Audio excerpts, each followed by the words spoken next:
Creative Loitering, podcast episode number 3. We have to get a setup like this. This is awesome. I know. We're going to start an ASMR channel over here with you, Rick. I hope you don't mind. Where we just eat shit. And not drink coffee. And drink coffee. And how you hearing that? I I know, that's the ASMR. You like the bag. You like the bag sound. Rub your fingers on The it. bag sound. Yes. Perfect. And we're just going to start recording some eating here. Perfect. Yeah, honestly, we're just going to talk, eat, and And have a good time. honestly, whatever happens, happens because, you know, it's a good day. It is, and we're reopening. And I'm kind of happy about that. Yes. Things are finally starting to happen. Yeah. We've been living in a complete world of chaos. I'm looking at the newspaper this morning because I'm old and do that. And full page ads. Boscov's, we're open. Here's the rules. Come shop at Boscov's. Hewitt's, we're right. open. Here's the rules. Come shop. Wow. And, that was some very, very welcome news Is there right any, there. welcome back sales event? Exactly.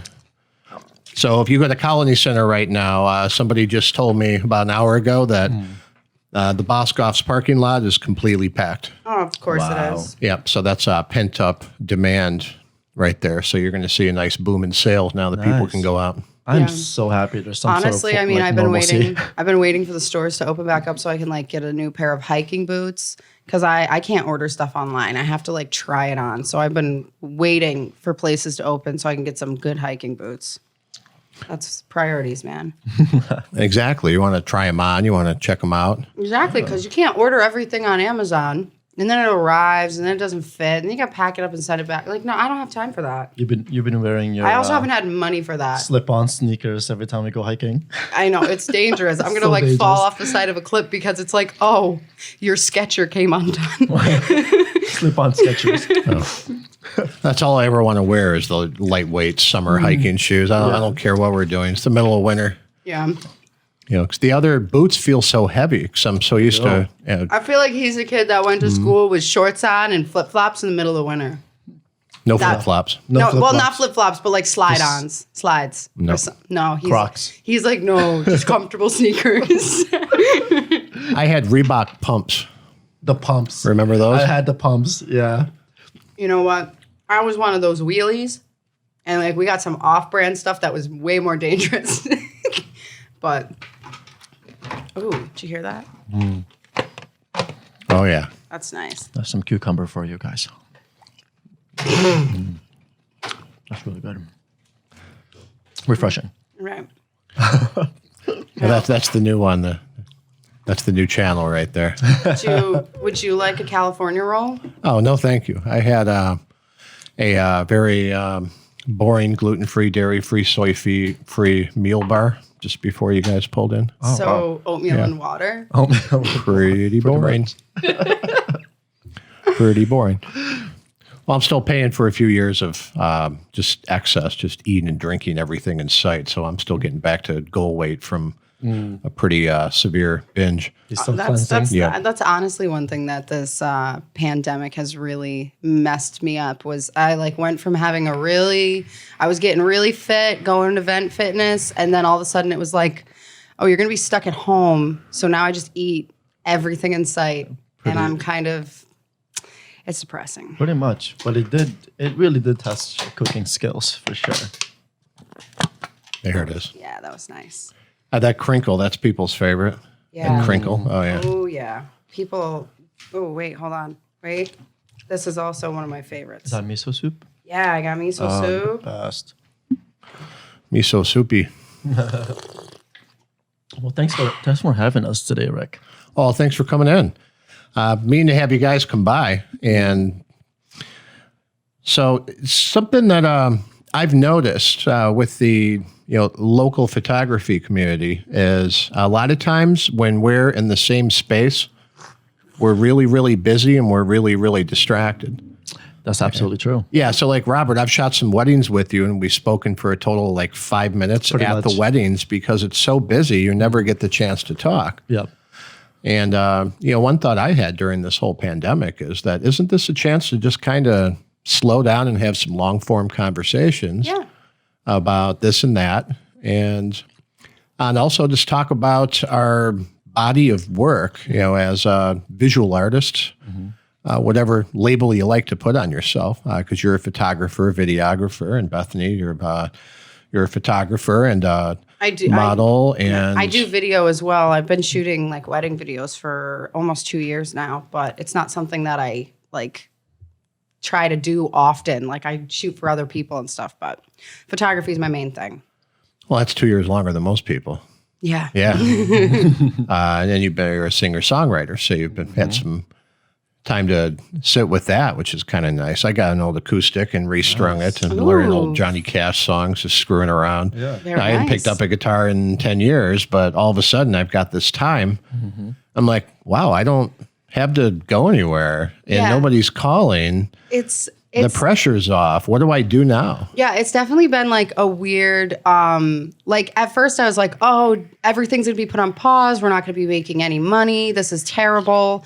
But finally, once you can get through to unemployment or whatever you're doing and you have something coming in or you find little gigs on the side, it really has just been like a calm, like time to just create artwork and not be so, because all of us get so sucked into the wedding industry because that's like the way to make money as a photographer, a videographer.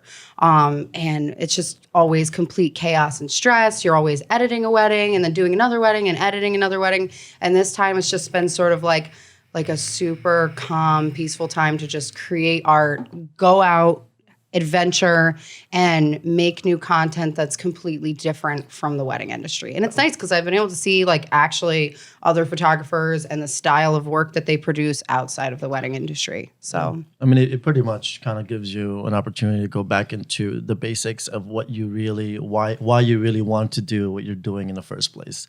You can go out and just explore and just get inspired and everything. So it's been really nice. yeah. Yeah, I like that. That's a good way to put it. And I especially wanted to have you guys on because you've been, let's say, a little more active during all this. We have. We go out at like almost every single day. We go out and do something, whether it's flying a drone or shooting video, taking photos, or just traveling around and just, trying new foods or whatever there is to do out there. We've just been going out and doing it. That's why we started our channel, Coffee and Sunsets. We're actually going to be making a YouTube channel, hopefully by the end of this week. And we're actually going to be putting up vlogs from all the adventures that we've done during this pandemic. So we have a lot of content that we haven't even started to edit. So We have a kind of created a bit of a backlog, but I think that's That's fine. we probably have about like a good 15 episodes of stuff that we just haven't edited, and it's all like they're gonna be like good length vlogs. It's not like just like like a 4-minute thing and 2-minute thing. It's gonna be like 15-minute videos, like full length stuff, lots of content. So just trying to stay busy. Content creator. Woohoo! Well, when was that? I got restless a couple weeks into all this, and I'm like, you know what? I'm going to just social distance and just go and shoot. And so we go to this abandoned industrial complex where there's never other humans. And rarely a lot of other people there. I've been going there for years. All of us have been going for years separately. And we just all happened to one day run into each other. Well, you know what I've noticed is sometimes you're there at the same time as people you know, and then you realize later that you just missed each other because it's such a big place. Oh, it's huge. Oh, yeah. And everybody's kind of sneaking around, and some folks, if they see someone at a distance at a place like that, They'll hide. Right, or they'll just go the other way because they don't want to get jacked for their gear, or they don't want to talk to somebody, or whatever's driving that. Maybe it's a cop, you know. Yeah, well. They see somebody over there. Because the cops will, they've got the emergency padlocks. There's, 2 on that front gate, and they will go through there from time to time. Yeah. Right. They rarely do. They really don't care. Like it's you sort of go at your own risk and, just don't vandalize and break stuff. But I really just go there to just like capture the beauty of the abandoned place because it's so interesting and there's so many different places. You can go there a million times and it constantly changes. So, but Well, exactly. Yeah, I made a little photo essay book about that place. There's a certain stillness to that place, really is. and a vibe all its own. Yeah. And I went there one day and I found filing cabinets in one of the offices, and I just started looking through it, and I found a whole filing cabinet full of all the warnings and fines they got from the EPA and all the other related agencies. That's crazy. And all these different corrections and fines and orders to clean things up. I took a picture of it. There's a whole filing cabinet full. That's Oh my crazy. goodness. It's always interesting Right. to find those type of documents, you know, in those type of locations. Because Yeah. you always wonder, like, the story behind it, or like, what was it like to live in that time period? What was happening during that time period? It sort of gives you a little bit of an idea.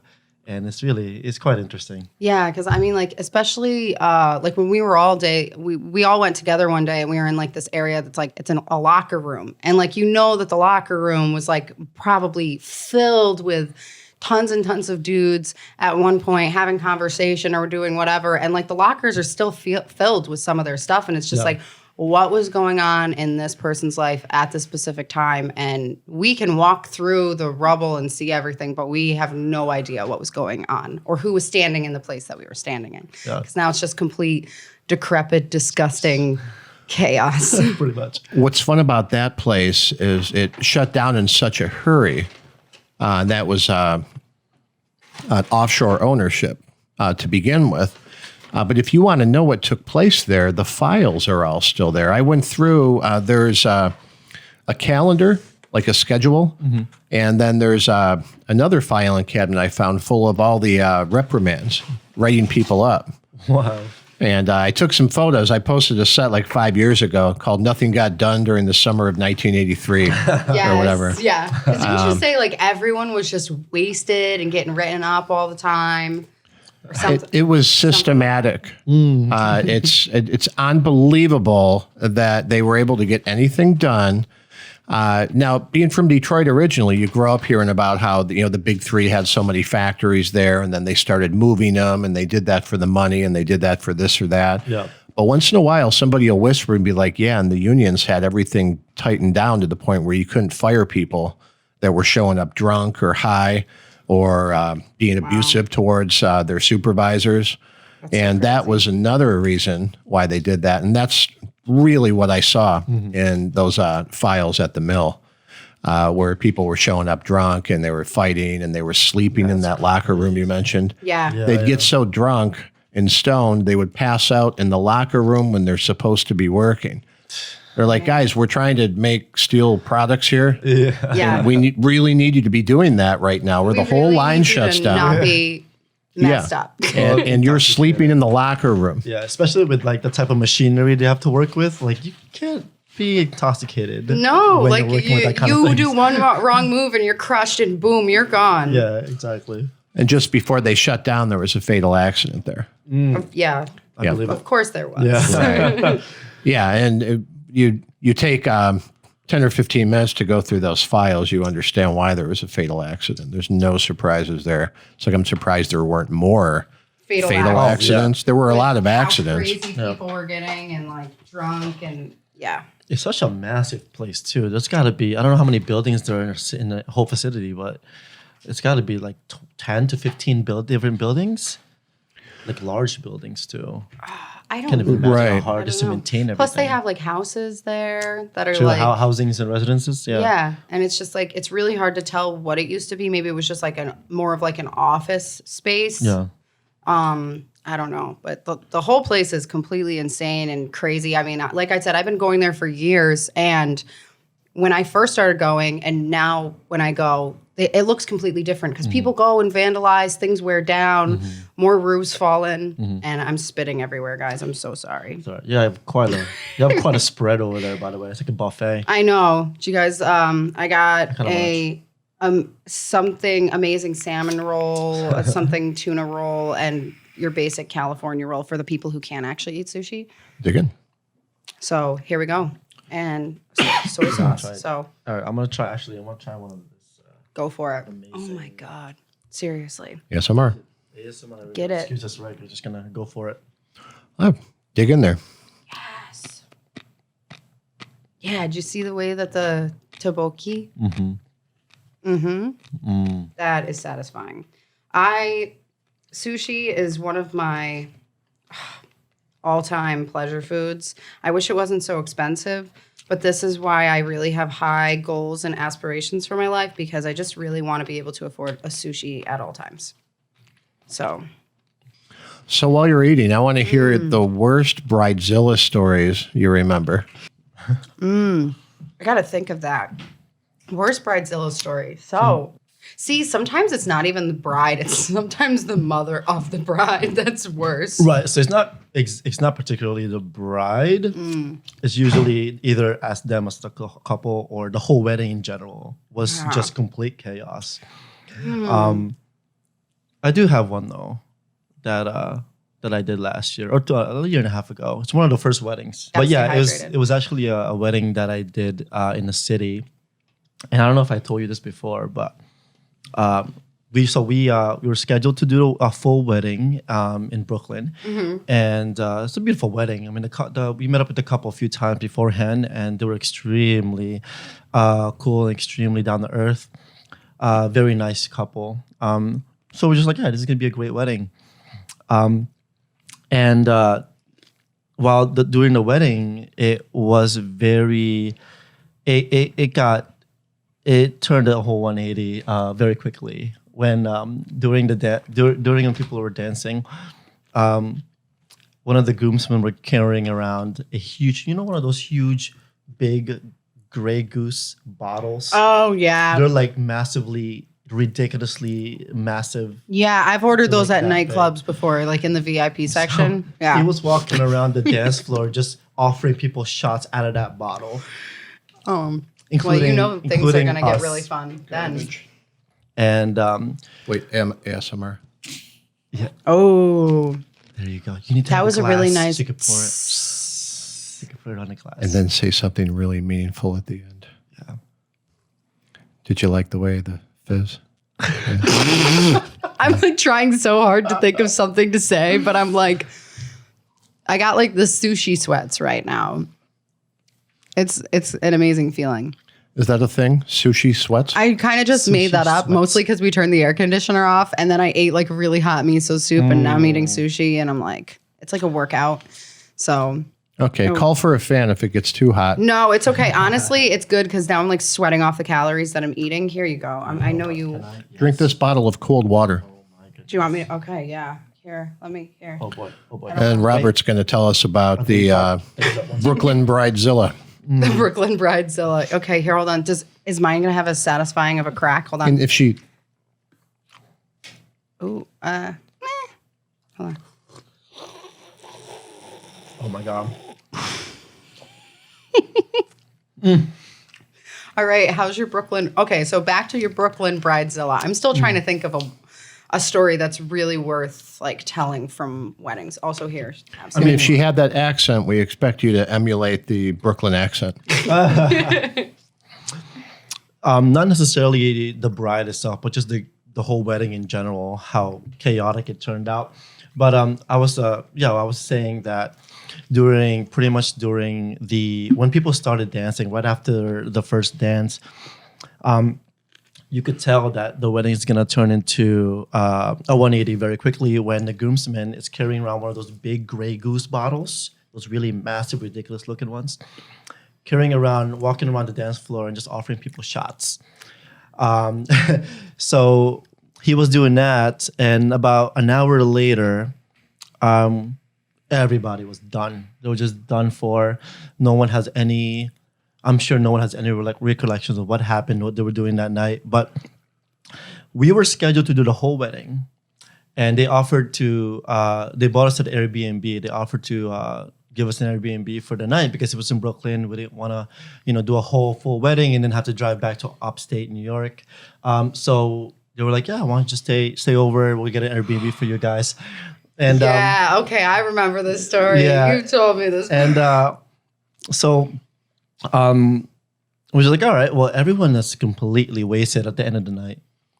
Is that all right? So everyone's completely wasted at the end of the night, and we were just like, all right, well, I'm extremely tired. It's time for us to go. So the bride and groom were completely out of it. They were drunk, puking. There's people puking in trash cans. It was ridiculous. Grey Goose wedding. Yeah, Grey Goose wedding. It's your Grey Goose wedding in the city. That's the Grey Goose wedding in the city. So we couldn't talk to the bride or the groom at all because we needed the Airbnb information.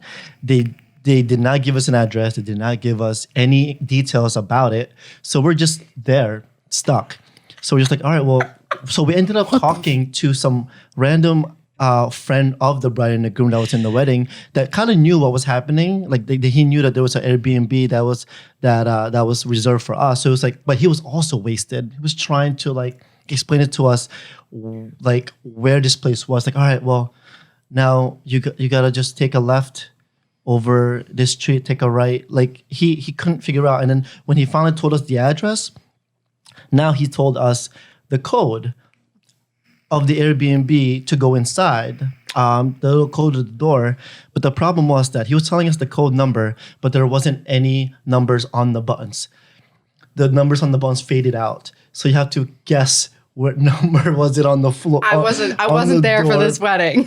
So the guy was trying to explain to us, like, all right, so now there's no numbers on the button. So now you just have to realize that the first corner button is the 1, and then the 2, the 3, the 4. This is the number. Once you go inside, you go upstairs, you take a left. Don't go to the first door because there's people staying there. Go to the end of the hallway, take a right. And then he was just elaborately explaining all this. Drunk, well wasted. Intoxicated. I don't like where this is going, man. At a wedding reception. Yeah. So you know it's chaos. It pretty much, it was so chaotic. So, my partner and I were just, after we were done, we're just like, we're not gonna be able to find this place. Once we do find this place, like how are we gonna get inside? We don't know the code. It's hopeless. It's hopeless. So we're just like, you know what? F it. We just drove back to upstate New York, left, and that was it. And it was completely terrible. But we were exhausted. We just wanted to go home. And don't get me wrong, it was still a fun wedding. It just was a bit disorganized and chaotic towards the end. The couples did reach out to us the next day, sent us a very nice email and apologized for everything that was happening. And but yeah, so it was fine. It was totally fine. But yeah, but that was pretty much one of the, at least up there. That's probably the craziest weddings that I've done. And, I've only been in the game for about a year or so. So it's not really, I'm sure there's going to be more coming up in the future. So this sticks out as kind of one of the craziest things that happened because you know how people are always like, oh, have you ever been to a wedding where like the rings were lost or something like that? So back when I was actually assisting a photographer, I wasn't even shooting at that point. This was probably like 4 years ago, maybe. And so I'm just assisting. I'm just holding a clipboard, making sure like things are happening. Mm-hmm. And the second shooter and I, we went and we shot the rings. I assisted her on doing that. And as soon as we were done shooting the rings, we immediately brought them back to the bridal party and the bride and their suite. And this was up at the Sagamore. So if you've ever been to the Sagamore, it's a pretty big venue, and they have like a really big bridal suite. And when we handed the rings off to one of the bridesmaids, like the lady, she had like a ton of bridesmaids. There was at least more than 10 girls that were in her bridal party. So of course they're all running around. They all look the same to me because, they all got full face of makeup and hair. And we just handed them off to who we thought the maid of honor was or whatever. We left, we go get the rest of the details or whatever we need to. And the ceremony is going to start in like 20 minutes. And they're like, where are the rings? And we're like, well, we gave them back to you in the bridal suite. And they're like, no, you didn't. They start freaking out at us, blaming me and the other photographers for losing the rings and that we were stealing them or something, freaking out. And we're running all over this place, going and checking every bridal suite. We're checking every place possible, the floors, the bathrooms, everything. And I finally was like, I know exactly where I handed them to the bridesmaid. I'm going to go right back there. I go right back to the place that we passed her the box of the rings. and it's literally on the floor underneath the coffee table because the bridesmaid didn't actually take it. She just had it in her hand and then sort of must have dropped it or set it on the table and then it fell underneath. We found the rings like right before the ceremony was supposed to start. We gave it to her and she like apologized so much. She's like, I'm so sorry for blaming you guys. Like I should have never thought that you guys would have taken them. And I was like, it's okay. Like your wedding was about to start in 20 minutes and so your rings were gone. Like I could understand why you're panicking. But yeah, that was really stressful because I was like, if we don't find these rings, I'm not going to have a job anymore.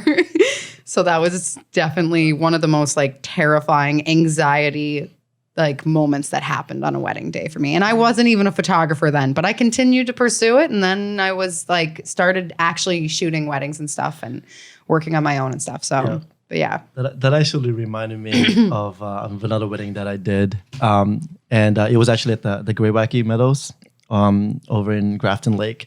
And it's not as dramatic as we did also lose the ring. It was the wedding band, and it wasn't as dramatic because it wasn't right before the ceremony. It was after the fact, during the reception period, and we just wanted to borrow the rings to do ring shots, of course, and we went up to this loft area, and my partner was doing some accurate shots of the rings, and I came back up to just check up on them, and he was kind of looking down on the floor, looking around. I'm like, oh shit! I'm like, what's going on, man? Like, what's happening here? He's like, what you looking for, what buddy? you looking for, man? Like, You know what please tell me you're not looking for what I think you're looking for. He's like, dude, I dropped the ring. I lost it. I don't know where it is. And it's crazy because the loft is a wooden loft, and then the stairs leads down to the reception area. And he believes that the ring fell down the stairs and just dropped down near the bar downstairs on the first floor. I was like, all right, well, we have to find it. There's no other way. We got to find it. So we started looking around for about a good 20 minutes. And then we were just like, well, we have to tell the bride that we're looking for the ring. You know, we can't just keep this from her, or have to tell the bride and the groom. So we went out and tell them. Thankfully, the bride was super sweet. She was super cool about it. She's like, let's, that's understandable. Things happened. Let's find it. Everything's okay. So for about another 20 minutes, we had the whole bridal party helping us look for the ring that we lost. The whole time, my partner and I were looking at you like, man, this is how we're gonna lose how we're gonna end our career. And you guys just started your career together. We got insurance. Yeah, exactly. Yeah. I don't think we did at the time, but now we do because this is why. But thankfully, after the whole search party, we had this whole search party involved. The wedding party became a search party, and the bride's dad was actually the one that found it behind the bar. And he was explaining to us like how he found it. He was like, we couldn't find it. And then all of a sudden I just prayed to God and hoping that I would find this ring. And I looked down and it was right there. And we were just like, fantastic. It was great. So it was quite a relief. And we gave it back, and that was that. We kept our jobs. Yeah. So, but imagine if that was happening right before the ceremony, though. That would have been really stressful. I mean, like weddings are already super stressful in general. Like for anybody who's ever worked a wedding, you know that it's complete chaos. You never know what you're walking into. It could be the best day or it could be the worst day. And when random little things like that happen, it's always really great to have like a bride who's super calm about things. But like the bride that I had, she was not calm about things. She was freaking out. I mean, she was calm after the fact when she's like, "Oh, it's okay." But like, I was like, "Yeah, I'm definitely gonna lose my job today."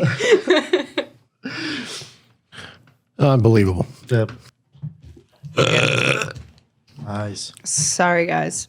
Well, that's one way to check the levels. Yeah. Well, you know what? That's exactly why I did it. I'm just gonna.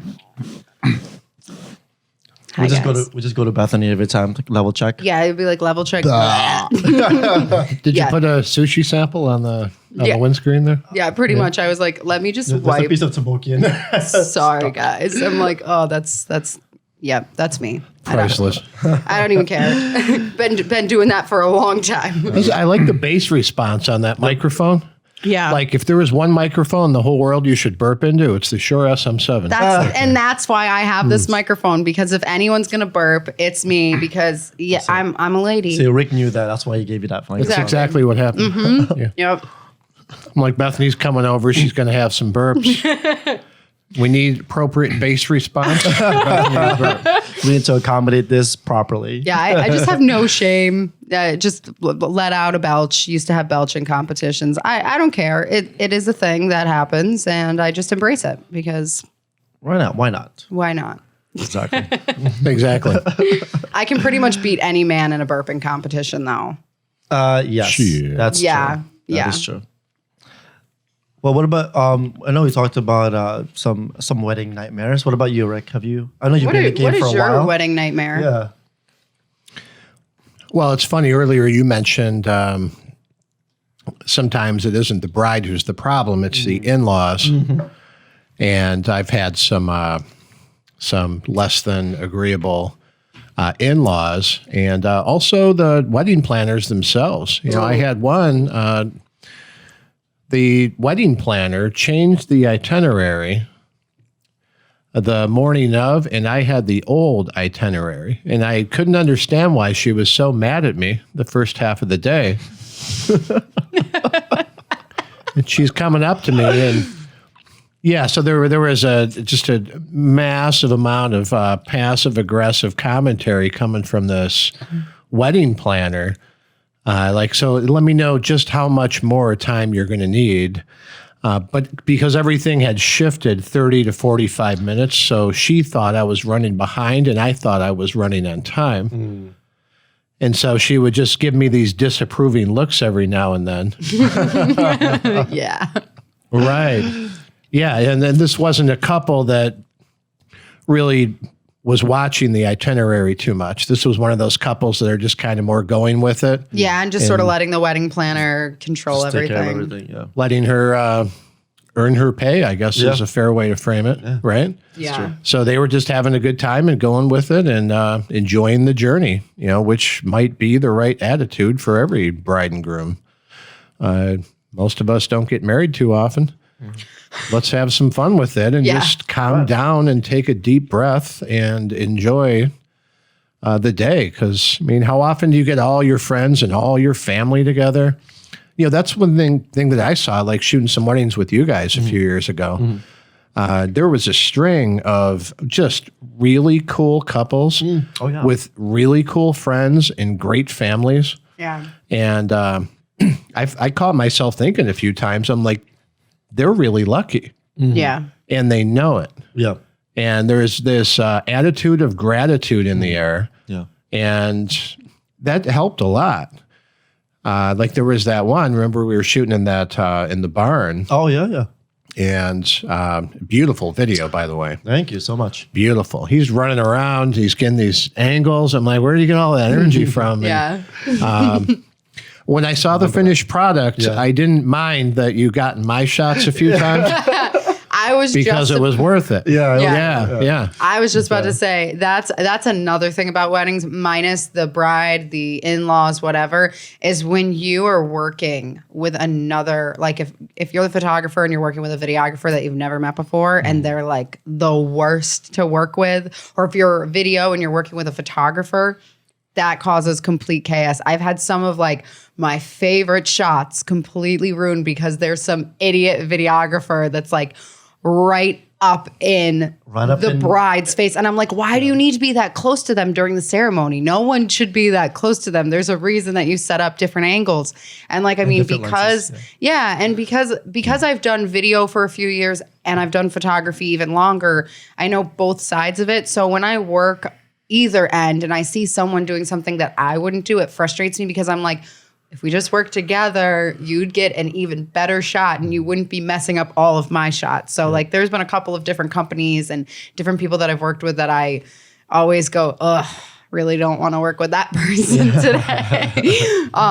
But yeah, that can be worse than even a bridezilla sometimes, because it ruins your art, and like you're trying to make something that the couple is going to love forever, and when someone else ruins it that you can't control, that really sucks. Which is why it's always nice to work with people that you know, that you worked with before, and know where you are in the shot, and just gotta make sure that you're considerate of everybody else's, really. Yeah. So, but yeah, I remember specifically what you talked about before. Like I definitely was in your shot at one point where I was behind the altar, and like, but it was worth it. But it was definitely worth it. Yeah. Because, so you made the judgment call. And I think I remember you even looking, and you're like, I'm going to go for it. And it was worth it when you see the finished product. Yeah.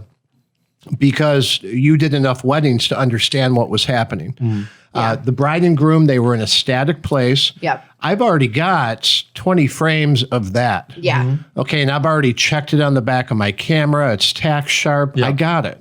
Yeah. So he looks, he knows I got it. Yeah. He checks with the primary. He's got it. He's got it. He goes in. It's like a military incursion.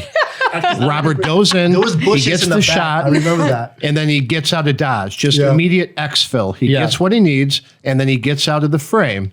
But some people, they're just not intuitive enough. Some videographers aren't intuitive enough to know where that line is. Yeah.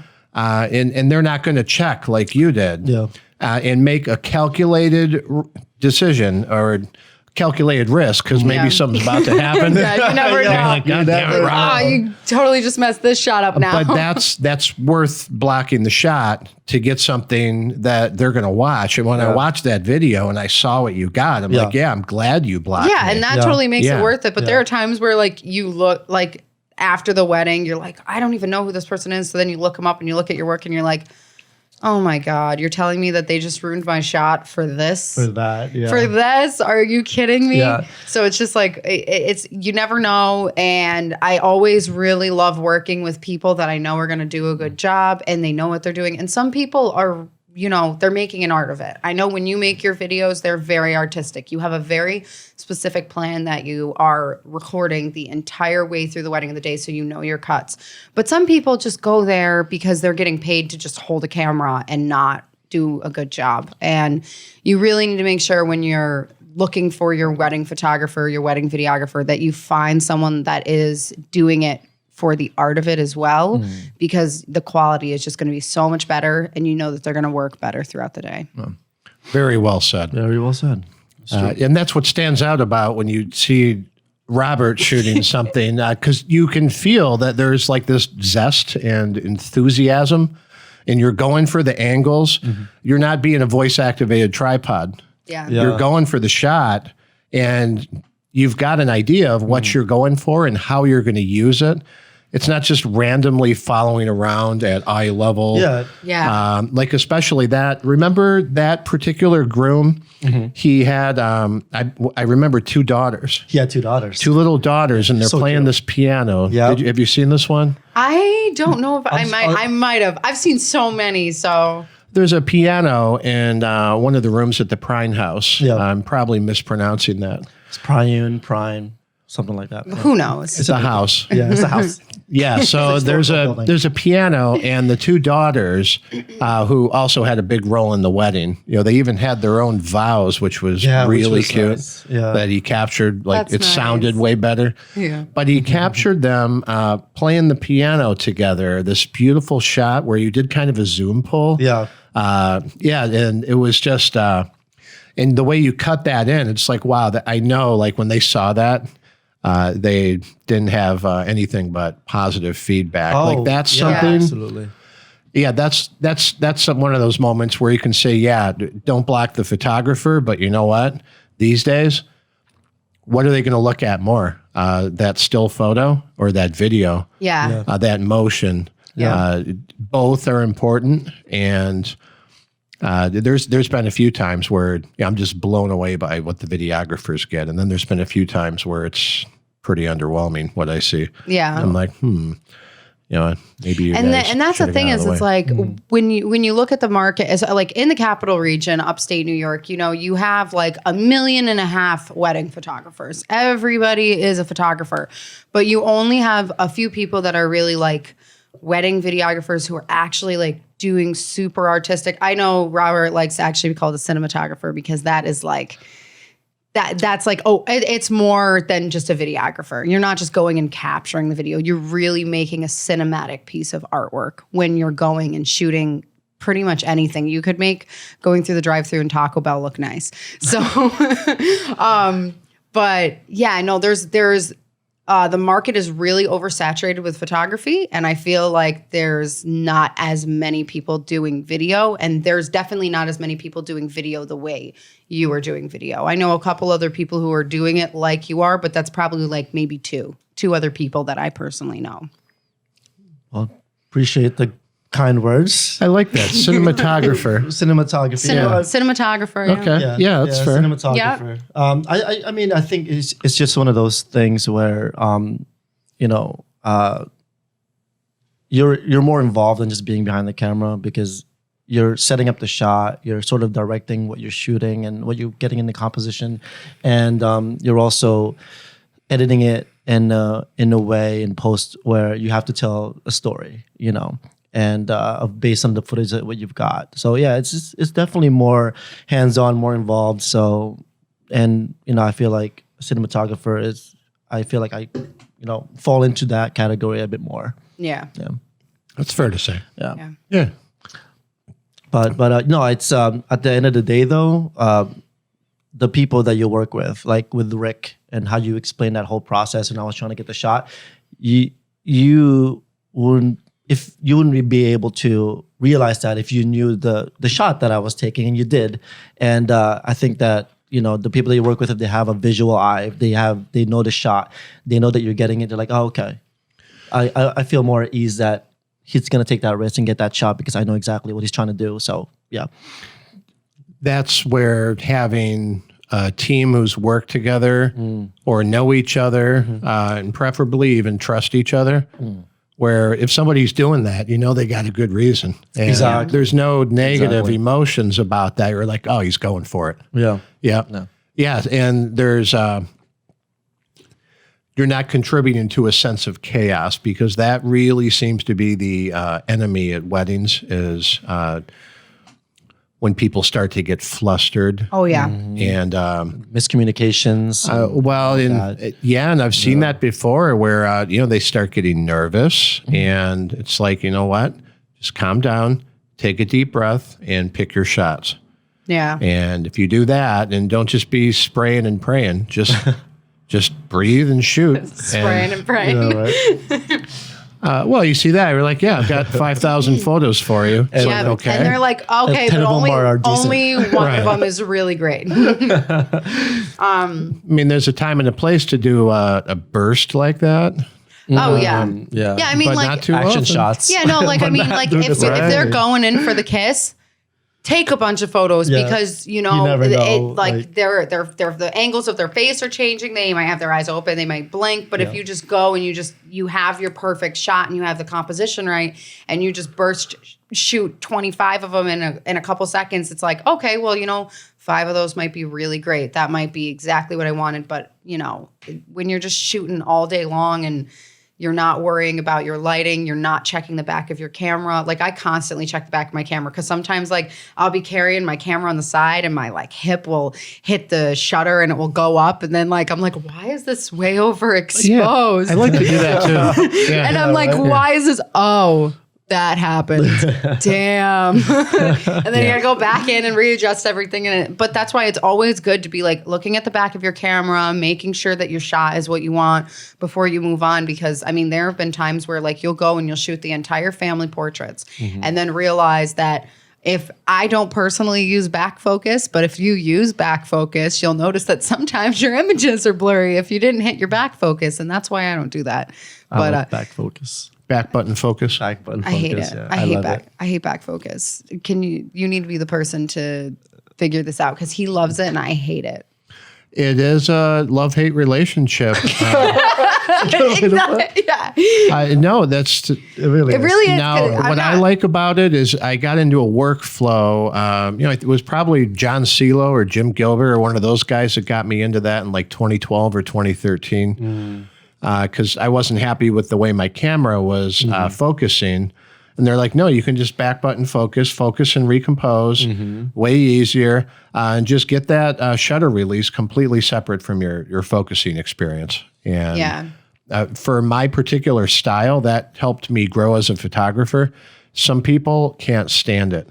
And it really depends on which autofocus settings you like. Yeah. Yeah. No, because if you just want your camera to grab the eye or to use the face recognition or the group recognition, if that's what you like, that's better off. You're better off doing that than back button focusing. You don't need back button focusing for that. Yeah, right I guess now. it's just I guess I've just gotten so comfortable with just using my shutter release like as my focus that now trying to switch to back focus, it's just frustrating. And it's more frustrating when it's like I grab Robert's camera or I grab somebody else's camera and I'm like, oh, let me just quickly get this shot of you or something, and I'll grab it and then I'm like, why is it not focusing? And then I'm like, oh, you back focus. With that disgusting look on your face. And I'm like, oh, okay, you're that kind of person.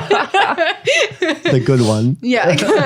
I don't know. There's something to be said for doing some manual focus shoots once in a while. Like I can remember when the Nikon D800E came out. This is like 2012, 2013. I switched from Canon to Nikon to get that camera, and they were teaching everybody how to use the live view mode. Yeah. Because they went up to 36.3 megapixels, which at the time was massive.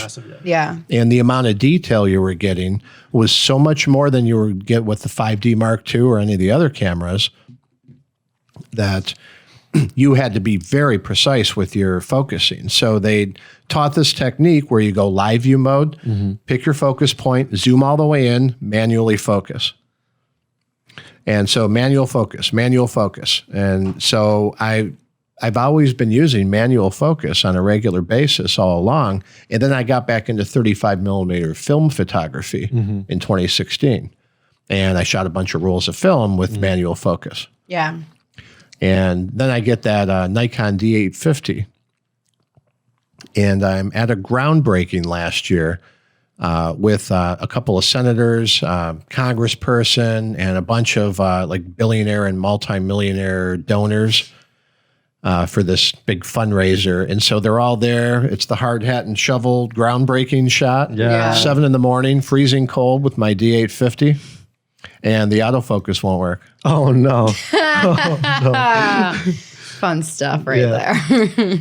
The news is there. Everybody, it's my turn to get the shots. Okay, guys, right here. Yeah.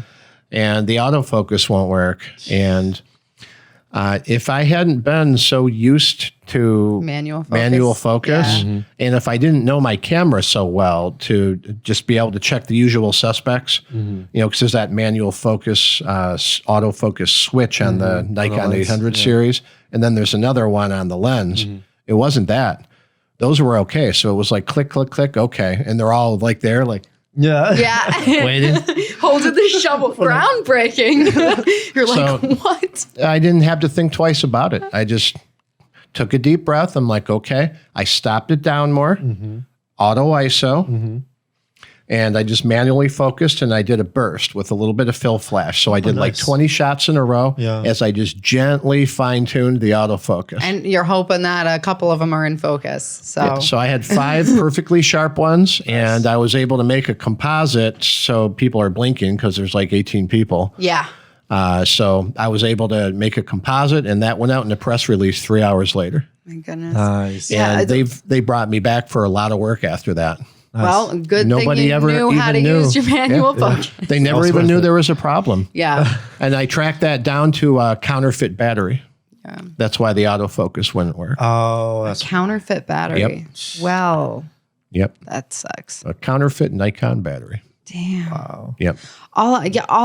Going back to like the whole group shot thing, group shots are the most difficult shot to They get really because are. everybody wants to be in focus. Everybody wants to be looking nice.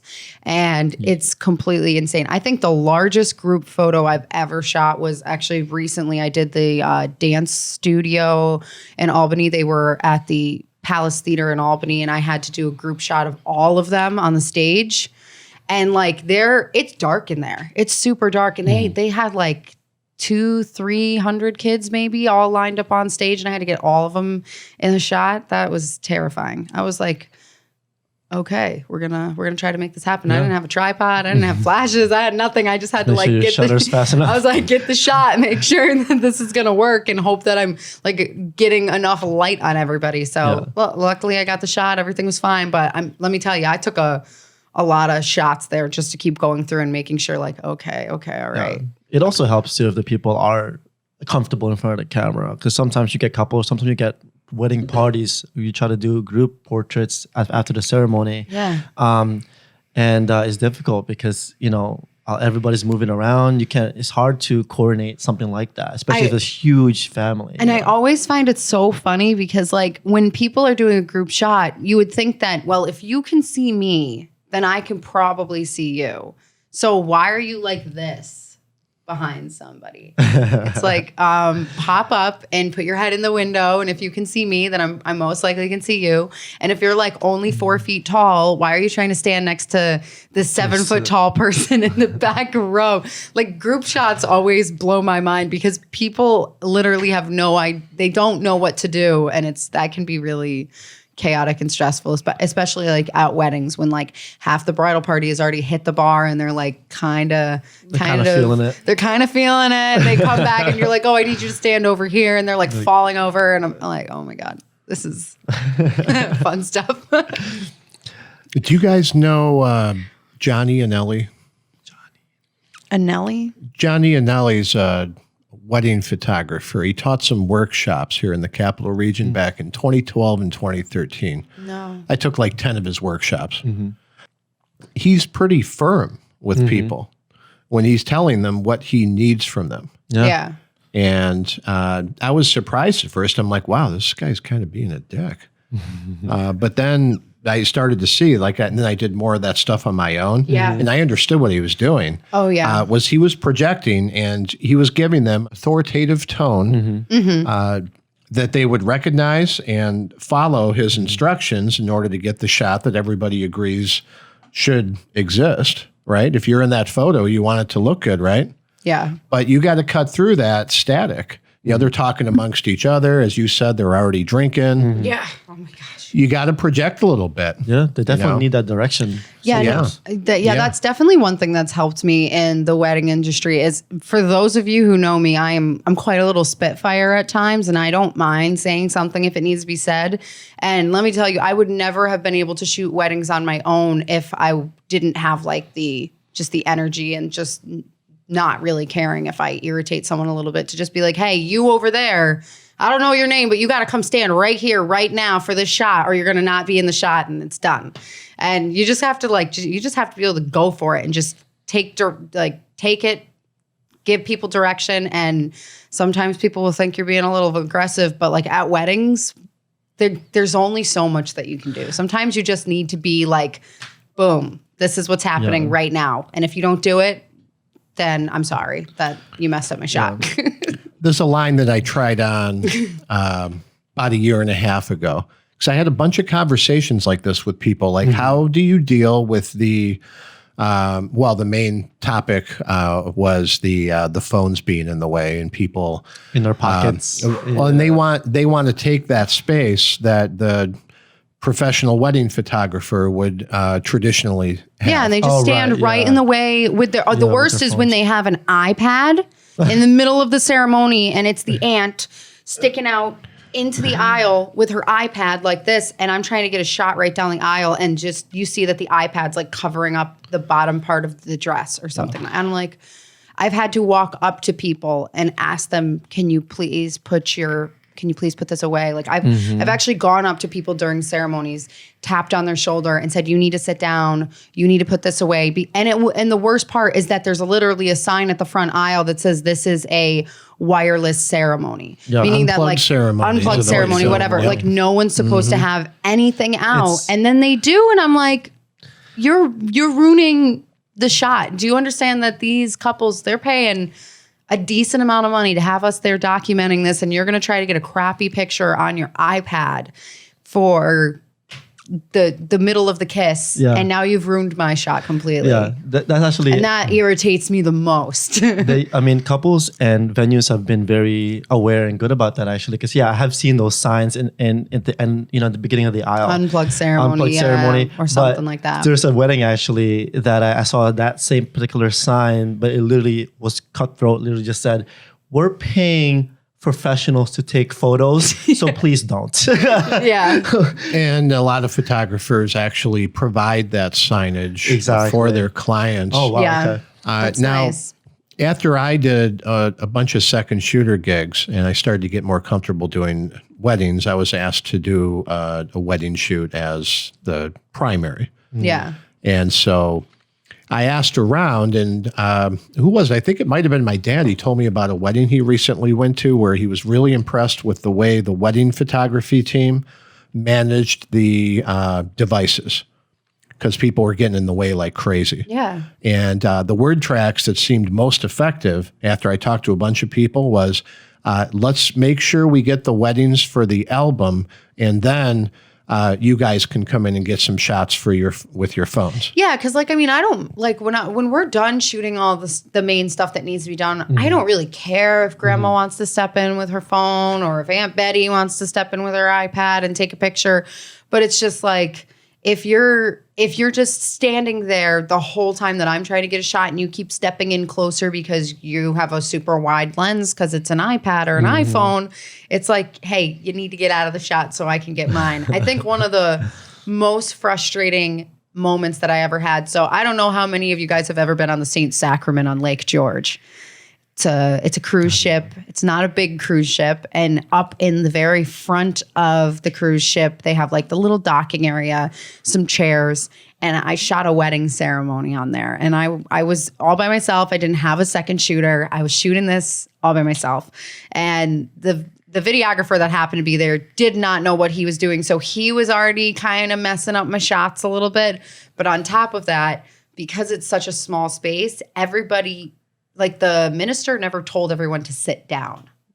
So no one sat down and so everyone's head is in the way. Everyone's head is in the way. And then on top of that, there's this one lady who just keeps insisting on standing up with her iPad. And literally she was just standing in the middle of the aisle. Like, I'm not even joking. It wasn't like she was popping out of her seat. She was just standing in the middle of the aisle, holding up her iPad, going like this. And I was just like, oh my God. You just want to jump up and spike it? I just want to slap it out of her hands. And I ended up the way the ship is set up, you can actually climb up the staircase and shoot down. But because of the angle and how many people were standing and because they were so close to the bride and groom, I couldn't get the shot. So I ended up walking up to her and I was like, hey, I really need to get a shot. Can you please sit down?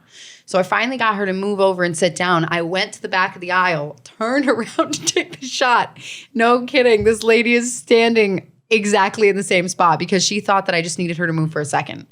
So then I have to go back to her again. And I was like, hey, you really need to move. I need to get this shot. She goes and moves again. I go back down to the end of the aisle. I take the shot, get maybe 5 shots, and she moves and she moves back out into the aisle and not all the way into the middle this time, but enough that she's still messing up my shot. So instead of her standing in the aisle, she goes like this and sticks her iPad out like this to continue to film or do whatever she's doing. And I was like, it's not helping. I was like, honestly, at this point, this wedding is hopeless. This isn't something I booked on my own. So I'm going to do my best. And just obviously from the photos, they're going to be able to tell that it wasn't my fault. Who's ever going to see your iPad footage? You know? Like who? So, what I'm hearing is pretty much every wedding photographer even has a clause in their contract that if the guest blocks a shot, they're not responsible. Yeah. And then some photographers, the ones who can afford to, the established ones, they're even going so far as to double their rates for weddings that aren't willing to unplug and enforce the unplugged status during the ceremony. Wow. Reception, I could care less. Get your phones out. Have a good time. Yeah, definitely. Oh, yeah. But doing The ceremony, yeah, don't get in the middle of the aisle with your Exactly. 1984 camcorder trying to, what do they call them? The Uncle Bobs? Oh, I was just about to The say Uncle the best. The Bob's. best is when somebody in the family is a professional photographer, and they show up with their like DSLR with their battery pack and their flash and everything, and I'm like, wait. I was like, is this guy with you? And then they're like, no, I thought he was with you. And I'm like, I don't know who this is. And it's some Uncle Bob he's like, I've been in the business for 30 years shooting stuff. And I'm like, Been using the same kit lens for years now. and why are you here shooting today when we have our big guns? And they get in your way, or they like start taking the same. I'm like, you're taking the same exact shot that I'm taking, except for your. I know. They're looking at your gear. They're sizing you up. Right. Yeah, and then they come right. over and they're like, what Yeah. are you shooting with? And Yeah. I'm like, why are you even talking to me right now? Yeah, Oh it's my it's really tough because you can't really like do a take two. You can't say, oh, can you No. guys Exactly. you guys kiss again, or like walk down the aisle again? Like you can't. No, Like, you can't do It's that. only a one-time take, and that's it. Yeah. So it comes down to making some unpopular choices. That's where we're at these days, especially with Uncle Bob, the professional photographer. There might be a moment where you're better off because you have to find the lesser of the two evils. So maybe Yeah. the right solution to Uncle Bob, once you meet Uncle Bob and you're like, oh, yep, I know what you are. I've dealt with you before. Is to say, hey, let's go and talk to the bride and groom real quick. And just say, guys, I think we might have a potential problem here. I just want to make it clear that these are the photos that you've hired me to get. And Bob, I'm going to need this space at this time in order to get these angles. Yeah. And if you're going to be shooting too, I want to make it clear that per our contract, if Bob blocks that shot, I'm not responsible for that. Yeah. So we need to make a choice right here what we're going to do about this. Yeah. Because Bob's going to get in the way. Oh, I yeah. know Bob. I've dealt with Bob. Bob's going to be a problem. Bob's got to disappear, or Bob needs to respect some boundaries. True. I had an Uncle Unmesh at an Indian wedding last year. Oh my gosh. Yeah, with his brand new Rebel T12, whatever we're up to. Rebel camera. T12. Oh, yeah, Is this there a pop-up Rebel flash. T12? Is that like actually? It's definitely a new gear for sure. Rebel. I think that No, because I was like, I had a Rebel T5, but is there an actual Rebel T12? I think they just go up to like T6 and that's it. That was hyperbole. I think there are like 7. Well, that's why I'm like, I would just be interested to see, is there actually a Canon Rebel T12? And if maybe- there's not, maybe in Canon, India. get on that. Make it like one spec higher than the T5 or whatever. Yeah, or just stop making those. Or just stop making them because they're terrible eBay cameras. can't keep up. No, so eBay just can't keep up. That was making my those. first DSLR was a T5 that I had to Everybody use bought it a for, Rebel first. Yeah, like I had to I have it for community college. It was cheap. It needed to just be a DSLR, and they're like, "This is the one we recommend." So I went to to Target and bought it, and then I was like, "Okay, cool." This camera doesn't do much, and the kit lens is only 5.6. They work well enough if you really know how to use the manual settings. But let me qualify that. That is a recent development. Only in the last couple of years has Canon been forced by necessity to give you more at that price point because of the smartphone cameras. Yes. Yeah. Before that, they're like, GFY, good luck with this camera. Yeah, and it's just terrible. Yeah, so I remember the original digital Rebels. Yeah. The first, 3 or 4 different variations of that. It was very clear that they were withholding vital technology. Yeah. So that you put it in auto mode, you can get a picture of the mountains, family vacation. Anything other than that, anything moving objects, good luck. Oh yeah. Yeah. Have fun with that. Terrible zoom lens. That kit lens. That came Yeah, with I it? remember. they have. Yeah, when I had my T5, I remember like was that going like- down to the creek near my house, and I would put the zoom kit lens on, and I would try to shoot the hawks as they were flying by. And at that time, I really didn't even know how to use manual mode, and I was just like, "Oh wow, I got this bird," and then I'd zoom in, and I'm like, I can't see any of the texture on it. It's just a blob in the sky. But I know the dynamic range was like 6 stops on those. Yeah. it's not very good. Not at very all. good. Not Yeah, very like good at all. your 7 EV of dynamic range. Good luck. Oh my God, terrible cameras. Terrible cameras, but back to terrible people. At one little last story that I have of somebody getting in the way with their cell phone. I like pretty much got body slammed by this lady, and she wasn't even a family member. She was just somebody who like was a guest, and she just desperately needed to get the entrance photos of the bride and groom like coming into the reception hall. And I forget the venue, but all I know is like super tight space. And I was the second shooter. So of course I'm the one getting in the like the most awkward space possible, yeah. the more difficult shot to try to get. More creative angles. Yeah, more creative angles. Yeah. Let's put it that way. And I just remember sort of being nestled in right by this table. And like there was a couple other tables around me. And I was like kind of standing in front of the lady. And I told her before that, I was like, hey, like this is really like the only place that I can get this shot from. So I'm just going to be standing right over here. If you want to take pictures with your cell phone, I really don't care. Just try to not get in my way. I was very polite to her about it, told her everything that was happening. Mm-hmm. The second the bridal party starts coming through, she starts like elbowing me to like get in front of me. And I'm like, are you kidding me right now? Like I told you beforehand that this is where I was going to be standing. So she literally moves around the table and stands right in front of me to get the shot. And I'm like, you got to be kidding me. So I finally moved in front of her enough that she couldn't get. She finally got the hint, and I could see her like making some hand gestures and possibly saying a few things. And she ended up going in through this doorway that actually went into the hall where the actual, because they had like people outside of the hall, like tables outside the hall and in the hall. And she went in the hall to get the shot. And I was like, why didn't you do that the whole time? Now you're actually getting a way better angle than I'm getting, but the other photographer's in there getting that angle, so I don't need it. But yeah, she was pretty much like elbowing me and saying things under her breath. And I was like, you've got to be kidding me right now. People don't get it. They don't get it. And it's so frustrating because I'm just like, now you're making me flustered and I'm actually trying to work and I have to continue to work for the next few hours after you just smashed your arm into me and I'm hot and sweaty and I don't get my food because I'm a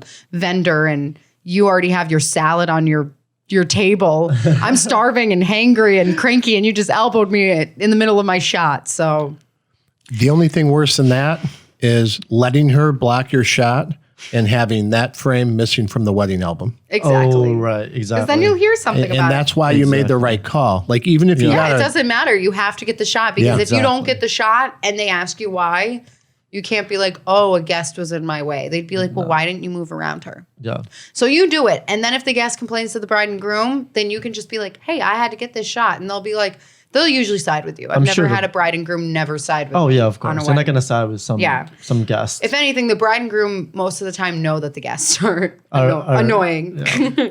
And there's some pretty compelling dialogue that photographers are starting to share with each other on how to help the bride and groom understand that Yeah. ahead of time Yeah. and also help enforce the unplugged ceremony. And geez, some of them, I've seen them. I shot a wedding last year and she put right on the Facebook page. She's like, if you block my shots at my wedding, you're not going to like what happens next. She threatened everybody. Oh, wow.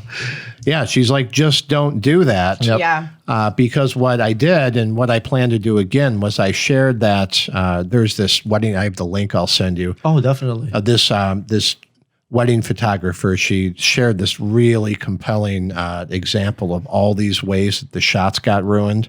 Just like the worst of the worst. Oh, of course. You might have seen that. I've seen a couple, and some of them are so bad. And If I'm like, you have the bride and groom read that article and look at those photos, they become a true believer in unplugged weddings. Oh, absolutely. Yeah. Either that or just tell them you need double if it's not unplugged, because there's more likely to be litigation and not happy customers. And say, if you're going to let everybody block these photos, you're not going to be as happy. It's going to hurt my reviews.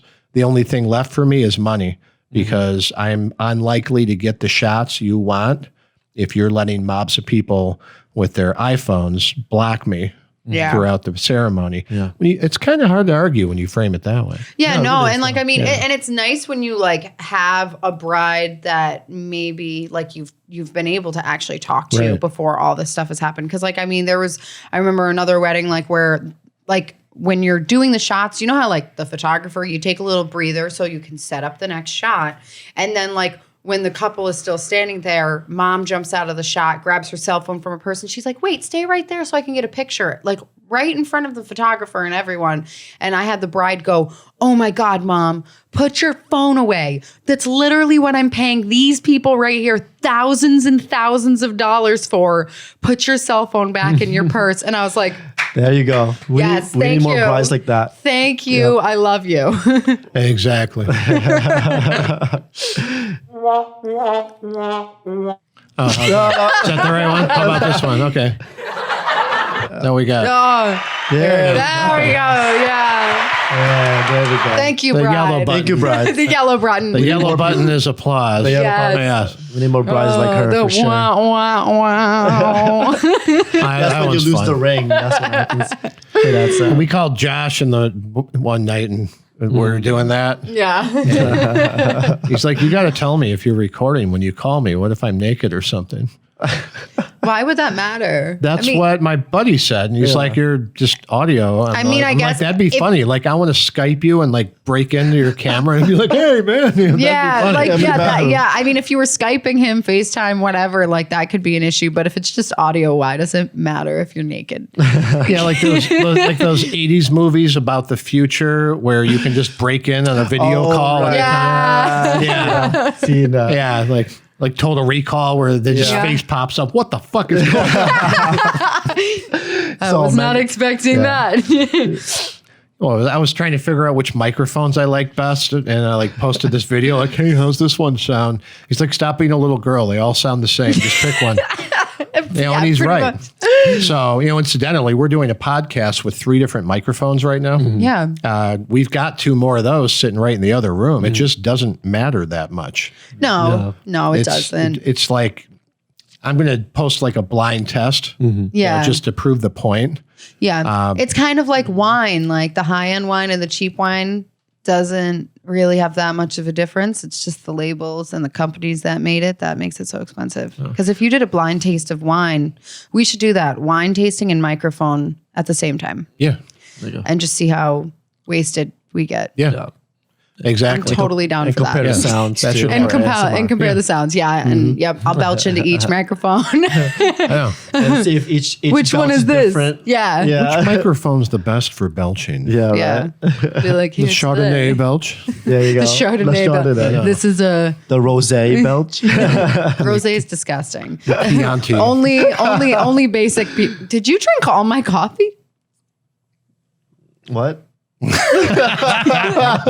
Did you drink all of my coffee? Actually, this is your coffee. That's mine. I switched them. I'm done. It's okay. Just do it. You want coffee? I'll make coffee. No, it's okay. I got Tim Hortons coffee. Much better than what we're drinking. I know. Yeah, actually, I might go for that because that's some bullshit right there. I'll go for another cup. Robert has a very bad coffee addiction to the point that he actually says that it's a lifestyle. It's a lifestyle. It's not. It's not a lifestyle. It's a coffee addiction. Hey, we're going to grab coffee. While I'm doing that, why don't you go ahead and give everybody your Instagrams? Yeah, I was like, if he's going to make coffee. We'll talk about Robert and I just recently started an Instagram channel. It's called Coffee and Sunsets. That is coffee.and-sunsets. So if you guys aren't following us on Instagram, make sure you do. We're going to have a Facebook page. That's going to be up soon, but we've been mostly just focusing on just getting content out on our Instagram and getting some backlog of video footage ready so we can then drop our YouTube channel and have a few videos that pop up there. But why don't I'll let you talk a little bit about our coffee and sunsets. We'll keep going back and forth because okay. it's something we're doing together. It's definitely one of those things where we, at one point we were going out and exploring and doing all these hikes and exploring abandoned warehouses and everything. Yeah, because there's We do literally that nothing else anyway. to do. There's a pandemic, And, so we're like, let's just go out and make content. Exactly, and we were just making content, and then we thought to ourselves, let's just make something of this and create an Instagram and do some vlogs and create a YouTube channel and just share to everybody what we're up to. Really, it's really just to share to our moms that we're okay. Yeah, no, honestly, At the end of the day,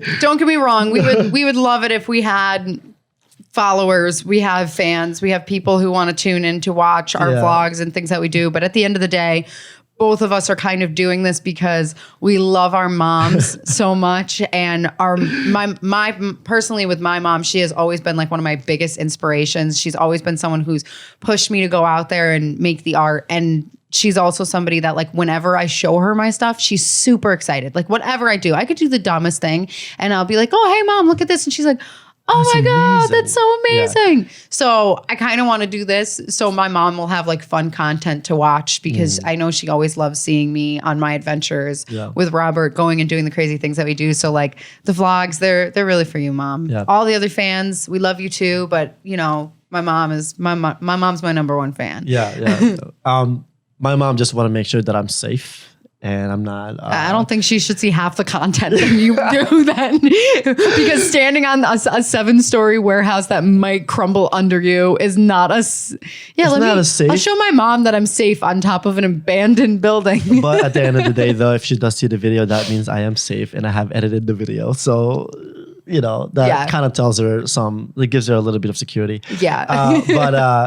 But yeah, it's what it comes down to is pretty much a travel and lifestyle account that we're creating here. And, Content creators just trying to get all the things that pretty much anything and everything that we can film and make exciting. We're just putting out there and just trying to get people to just sort of get inspired. That's really what, at the end of the day, what we're trying to do is we're trying to get other people inspired to just go out there, do what you want, live your dreams, and just make the most of every day because you literally don't know what's going to happen. And we're living in the middle of a global pandemic. No one ever expected that this was going to happen at the beginning of this year, and it did. So it's just sort of pushed us to just like go out, do what you love, have fun, and just keep making art. Because like we were talking about at the beginning of this podcast, that weddings really tend to take over the lives of the local photographers and videos who are like professionally doing it.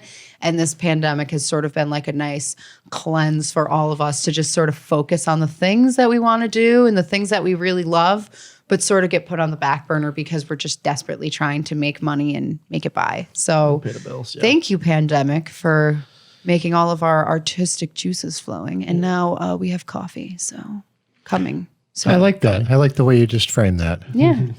What I'm planning to do here is to just have some local photographers and other visual artists on and just do a bit of a slideshow. Like when Henry Rollins, did you know Henry Rollins is a pretty talented photographer? He came to the Egg a couple of years ago on a photo tour. Oh, and nice. he just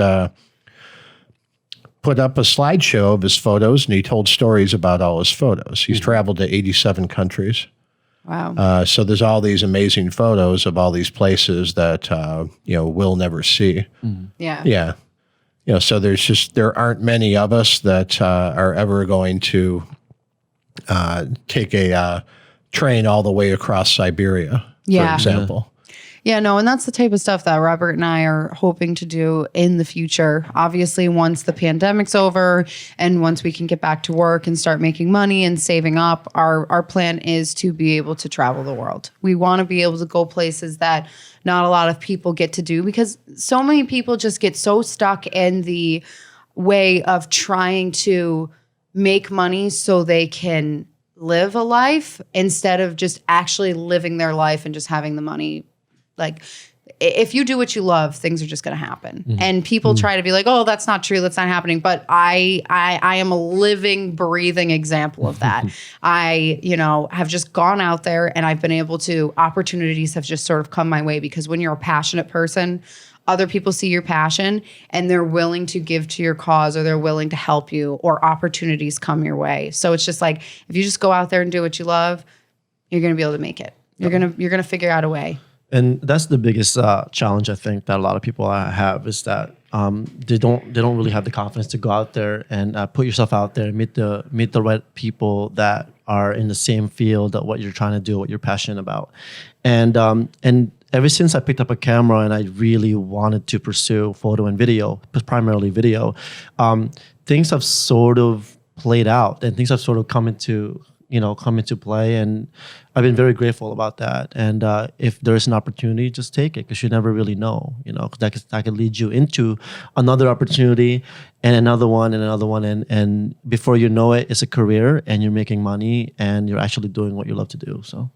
Yeah, I mean, it's so crazy. If I could talk to my younger version of myself, I would have never thought that I'd be making my money doing photography. That is not something that I would have ever expected, because I thought that I was just gonna, get some job. I maybe work at Hannaford, maybe work at a couple different retail shops and different things like that, and just try to make it by. But I never thought that I'd actually be able to make a career out of doing something that I love. And the fact that I've already been able to get this far so fast, I want to just continue to push it and see how far I can go, because the sky's the limit. But I know that's a kind of cheesy saying, but it really is. If you just go out there and do it, you're going to figure out some way. So it's crazy to think that we've already all come this far. So remember 6 months ago or so, there was a show with you and I think 6 or 7 other photographers. Oh, Bethany? yeah. Oh, yeah. With Dino and Friends. Right. That we just, yeah. Oh, the live show. No. The Dino and Friends. The photography show. That was in the very I think that was actually the very beginning of January. That's right. And, or December or something like that. Yeah. That live show you guys did was another thing to talk about for soon. Yeah. But that show at the gallery, Yep. It was you, Dino and Friends. Yeah. And it was you and Saka, Panzarino, Yeah, and there the was others. Trish Hennessy, Linda Connolly. Those were the only 2 other females that were in the show. And then, Dino Jr., Dino Sr. Pretty much just a bunch of photographers. We all got together. We picked a couple pieces of our work that really represented us as photographers and what we were doing specifically in that time. And we just had a big collective show. It was a lot of fun. We had a lot of people come out for that show. And actually, I think couple of my pieces are still hanging down there at the gallery, because then it switched over to a women's month or whatever, and they did a women's exhibition, and I had a lot of women boudoir type photography pieces in there, so they ended up keeping some of mine, and then the whole pandemic broke out, so my artwork's still there. I don't even know what's going on with it right now, but yeah, that was fun, and I love doing a lot of shows. I used to do a lot of curated, juried shows, and I'd really love to get back into stuff like that with my photography. There's one missing piece of that puzzle sometimes with those. I've done some shows like that, and there's been some where they'll ask me to get up there and talk to everybody for 20 minutes about what these photos are, and they have a Q&A, that sort of thing. There's never much time, and it's always under pressure on a time limit. True. And I'm one of those people that do much better when there is no pressure and no time limit. In fact, that's why I started doing events and weddings, is to become a faster photographer. Yeah. Because I was so incredibly turtle slow taking my time, especially once I got that D800E and started using the live view. And so I would walk in, especially with the urban decay shots, and I would want to soak up the atmosphere and study the light for a while, look around, and hey, turn off that flashlight. I want to get the vibe of this place, and I really set up my shots, right? Yeah. Wouldn't it be fun to take our time and just talk about what these images mean to us and what was going on when that image was captured, and the kind of feedback you've gotten on that? Yeah. Sort of like a critique of some sort. Well, and that's the thing is, Yeah. I mean, break it down. it's so crazy because it's photographers come from all different kinds of backgrounds. I've known people who were like, oh, I was in the financial and accounting world for 20 years and then one day decided to pick up a camera. And I mean, for me, my photography career started off by actually going to art school and studying sculpture, painting, drawing. And that's what ended up pushing me to get into photography because I had to take a photography course when I was there. So it was like I already was someone who took my time with composition and taking my time setting up something to be able to make a larger piece of artwork. So photography was just a faster way to do that. And I know, Robert, you also went to art school. I come from the same background. You come from the same background, but it's like a lot of other people, sometimes they even just get into wedding photography because they're just trying to make money. Yeah. So it's like so many people that are in photography come from completely different backgrounds. And it's so crazy. Yeah. And that's the interesting part because like, especially when, you do look back at what you've done, your past work, you try to explain something that you're trying to compose something, but like you said, everybody has different backgrounds. So like, how can, it's interesting to see and realize a photographer who comes from an accounting background. Yeah. How do they look at and visualize things and compose things and compose like a frame? Or in comparison to someone who comes from an artistic background. Yeah, because sometimes people break it down into numbers and proportions. Exactly. Yeah. And they look at things based on how it's like structurally set up or whatever in a mathematical sense or something. Yeah. And then other people Robert's just like, the backlighting is so perfect. And he looks at it as more of like, this is a painting, but through a lens. Yeah. So it's just like so many people. Backlighting matters. It does. Yes, it does. It's such an important thing for me. And there are so many things that you can do with just the camera, and then when you start adding light or off-camera flashes and different things like that, you can get so many different looks, and so many people have so many different styles. And I really think that this would be a really interesting thing to do with what you're talking about, bringing other photographers on. And during this downtime, what have they created? What is inspiring them to create what they're making? And kind of like what their background of photography and how they got into it would be, because that would really interest me to see like how did you get inspired to make this? Yeah. Well, it's because there's this huge correlation that I started to notice. And that is every photographer I know who I like their work, I also, number one, like them as a person, and I like talking to them. And number two, they're smart and they're interesting. They've got things to say. Mm-hmm. Yeah. I don't think it's logistically possible to be a good photographer and also be like a boring person. Mm-hmm. Yeah. I don't know one person who I love their work and I talk to them and they're just a dial tone. Mm-hmm. Yeah. There's nobody like that. I feel the same way. Yeah. Anybody that I've met that I like their work, a pretty good conversation is always going to be like a guarantee. Right.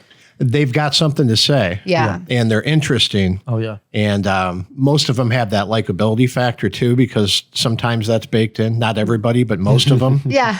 Not everybody, but yeah. No, but even if they're interesting to talk to, they've got stuff to say that's interesting. Like even if they're a little abrasive, like maybe they're even moving towards being on the spectrum. I know a couple like that. Yeah. But it's still really interesting to hear them talk about their work and how they reached that composition or why they chose those settings. Yeah. Everybody's a little different. Because I had one friend I shot a lot of urban decay with, and for a while there, we had exactly the same gear. Yeah. Oh, wow. We had the same camera and the same lenses. We even had the same shoulder strap. Different tripods though, because to win that you never.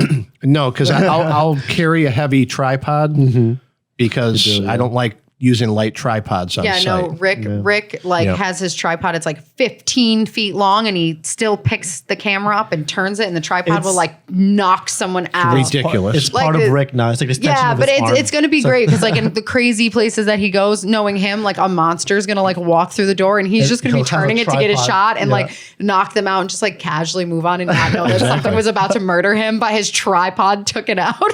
My tripod lamps are my social distance noodle. Yeah, exactly. Yeah. Just like bam. 6 feet, man. Yeah, 6 feet. yeah. But wouldn't more people listen and watch than read? You know, because one of these days I'm going to have a whole photo essay book. And Yeah. I've got a few on the shelf I could show you, like specific projects I documented and printed into a nice album, right? Yeah. Who's going to see that? Who's going to buy your book? Yeah. But It's- wouldn't they listen to something like this and watch something Watch like something this? like that, Yeah, because like I mean, print, like people are print's dead, and it's true. Like I mean, is true. magazines have stopped being made as much as they used to. I mean, I don't know exactly what the stats are for like the amount of books that have been printed this year compared to like however many years ago. But it's just like, I know for the people in the photography community or just people in general, we've all become very visual people. Exactly. We like to look at our phones. We like to look at a TV screen and we like to watch and listen because we are so used to absorbing it that way, as where, you know, like 15, 20 years ago, people would pick up a book and read something if they wanted to. And we're not like that anymore. We like to look at stuff. I mean, there Yeah. are still people who like to read, but the majority of people are going to pick up a cell phone and watch something online. Yeah. I just listened to a book on Audible that I have in print on my shelf over there. Yeah. How was the comparison? Well, the author read it, and it was an excellent experience. Yeah. But I suppose one point is, and I don't mind admitting it, I just don't feel like reading lately. Yeah. Yeah, no, I'll read 30, 40 books a year sometimes. Yeah. This year, I've read like one, yeah. and I've had time to do plenty of reading. Aside from that class, I haven't done a whole lot of reading, but I have done a huge amount of listening and watching. And so, you know, I think somebody put it best a year or two ago. They said, this is the next revolution. You had the Gutenberg press for the printed word. Yeah. And now what we're seeing is the spoken word is now as powerful as the printed word. Yeah. You know, and that's what's happening right now in this room is we're able to explore ideas and have these conversations. And whoever wants to participate in that conversation, all they have to do is click a few buttons on their device and they can listen. Yep. Because that's what people seem to like. I hear a lot of people say this, that they like podcasts because they feel like they're part of the conversation. Yeah. It's true. Right. So like, yeah, so I'm like kind of sitting there, you know, I'm hanging around with Joe Rogan or Theo Von or Yeah, whoever I want. exactly. Yeah, and you ever catch yourself nodding your head while you're listening to a podcast? Yep. Of course, all the Like, time. yeah, Yeah. you're by yourself, dude. Yeah. And you're like talking and like you think Yeah. that they're laughing at what you're saying, but it's like, no, they're actually laughing at what this other guy just said. But Yeah. like, Yeah. it just makes you feel more interactive and it just, I don't know. I personally just like listening and visualizing things in front of me better than like picking up a book. I've never really been like a bookworm. I've never really been someone who liked to go and pick up a book and read it. Like when I was really, really young, I did. But when I was really young, we didn't even have like cell phones weren't really a thing. So it was just like, and we had dial-up internet. So it was like hard to get online to do anything. So it's just like now that it's so accessible, the world has completely changed. And honestly, this pandemic came at just the right time in some weird ways, because if this happened 10, 15 years ago, people would be completely isolated and we wouldn't have the means of communication that we currently have right now. Yeah, and they'll be reading books. People would be They'll reading be books. reading actual books. But yeah, I feel like I could comprehend the information more if I do listen in an audiobook or I'll watch a video. Because, you know, when you're reading, I mean, I'm not like the fastest reader in the world, but like I feel like I have to invest a lot more in the technical part of reading the words and the sentences and putting that together rather than just listening somebody, you know, tell the story and be interactive into the story and be more comprehensive and trying to really you know, immerse yourself into what this book is all about. So Yeah. And on Exactly. that note, I'm gonna have to end this right here because I do have Oh, to you do, head. yeah. I do have to head out. I don't know if you two want to continue this conversation. This has been awesome. We're definitely gonna be back soon, but I do have to head out the door to go work. So that's fun. Well, really glad you came by for sushi and coffee and Sushi, coffee, fun and chat. Yeah. conversation. ASMR, sushi and coffee. Yeah, I'll see how that feels later with the sushi coffee Yeah. blend. No, I'm gonna head out pretty soon too. We can still talk for a little bit, but I can head out pretty soon, do some more editing. But Yeah. but yeah. Yeah. So make sure you stay tuned to everything that Rick is doing, everything that we're doing. Coffee and Sunsets is going to have our YouTube channel up very soon with some of our vlogs from some of our crazy adventures that we've done. We have run into Rick a couple of times out in warehouses, so he might make an appearance on something. I'm sure he's going to make an appearance. He'll probably again. make an appearance on something. Will. So I'm sure. Yeah. And but yeah, stay tuned because we have a lot of great stuff coming, and we're just trying to entertain everybody and just make something great during this crazy time. So Awesome. So we'll have you back soon. Appreciate it. Yep. Thank you for listening to the Creative Loitering podcast. Don't forget to ring the bell and subscribe and like and comment below and enable notifications and click the heart and leave a review and swipe right and Patreon and OnlyFans and make a donation and follow me on Facebook and Snapchat and Instagram and Twitter and WhatsApp and WeChat and TikTok and QQ and QZone and Reddit and Twitch and YouTube and Vimeo and Pinterest and Periscope and Valence and Zelle and Venmo and Untapped and Alpha and Ubo and House Party and Peanut and Caffeine and 23 Snaps and Likey and 8 Tracks and Academia and Fark and MeWe and Tumblr and LinkedIn and Tagged and Nextdoor and Mixed and DeviantArt and Quora and Flickr and Meetup and Reverb Nation and Goodreads and Flickster and Caring Bridge and Wattpad and Crunchyroll and eBay and Smugmug and Skyrock and My Heritage and Live Journal and VK and Classmates and SoundCloud and Bubbly and We Hearted and